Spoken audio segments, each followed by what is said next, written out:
जल्दी ही बुध ग्रह वक्री होने जा रहे हैं और वक्री बुध के बारे में तो आप सबने ही सुना होगा।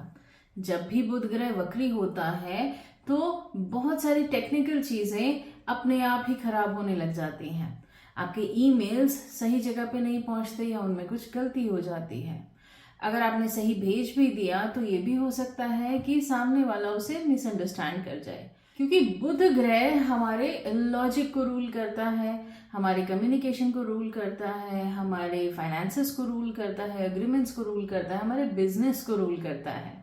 तो क्योंकि बुध ग्रह हमारी बुद्धि का कारक है, इसीलिए बुध ग्रह के वक्री होने का बहुत बड़ा इम्पैक्ट हमारी बुद्धि पर पड़ता है।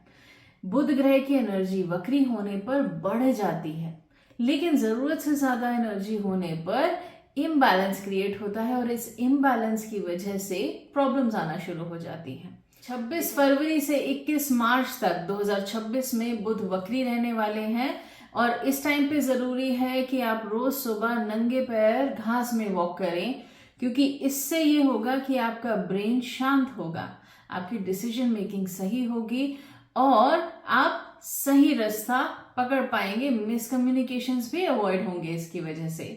तो अपने बुध को सही रखने का पूरा प्रयास करें। इस वक्त पे विष्णु सहस्त्रनाम करना भी काफी फायदेमंद साबित हो सकता है। ये रेमेडी सभी पे अप्लाई होती है, चाहे आप किसी भी सन साइन के हो, किसी भी मून साइन के हो या किसी भी लगन के हो।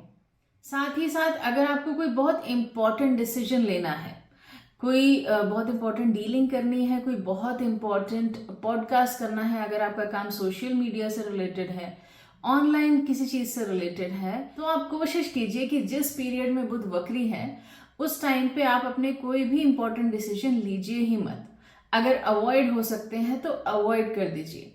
कम्युनिकेशन रिलेटेड कोई भी इंपॉर्टेंट चीज इस वक्त पे अवॉइड कर दीजिए।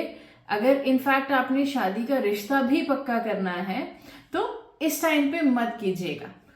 इस टाइम पे बहुत ज्यादा चांसेस रहते हैं गलती होने के या फिर खराब डिसीजन लेने के। इसीलिए कहा जाता है कि जब भी बुध वक्री होता है उस समय बस शांत होके बैठ जाना चाहिए, अपने काम से काम रखना चाहिए और जरूरत से ज्यादा बिल्कुल नहीं बोलना चाहिए।